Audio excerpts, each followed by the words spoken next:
Doctor साहब आप homeopathic तरीका इलाज के बड़े माहिर हैं, साथ साथ आपने ये आंखों के अमराज के ऊपर बड़ी महारत हासिल की है और होम्योपैथिक अद्वियात से आंखों की बीमारियों का इलाज करा है। तो हमारे जो दोस्त हैं वो मांगते हैं अच्छा यार दसोते की दवाई है जी अखा के अमराज तो बड़ा अच्छा काम कर। तो आपका माशाल्लाह इतना तजर्बा है और फ्री मेडिकल कैम्प में आप हमारे पास आते भी रहे और हमारी बड़ी आपने होम्योपैथिक शोबे की बड़ी खिदमत की है। तो आप हमारे दोस्तों को बताएं कि होम्योपैथिक वो कौन सी अद्वियात है जो आंखों के अमराज में बहुत अच्छा जिनका रिजल्ट है या बहुत अच्छी मुस्तमिल है।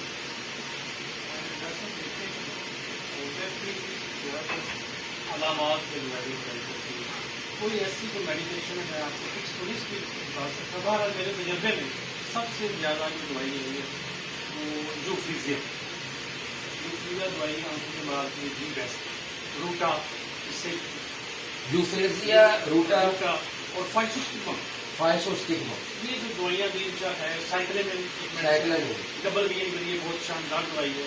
क्योंकि आज जो बड़ा आम है ब्लड प्रेशर हाई हो जाता है बंदों को पता चलता है कि डबल वी बंदा दो चीज़ें दिखाई देना शुरू कर देते हैं बंदे मुफ्त इलाज आगे पीछे।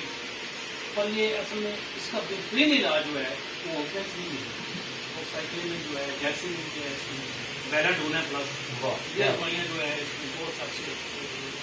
तो मेरे तजर्बे में दवाइयाँ और भी बहुत हैं पर ज़्यादातर जो मैं आपको बता रहा हूँ मैं इन्हीं से दवाइयों से बहुत शुक्रिया, थैंक यू।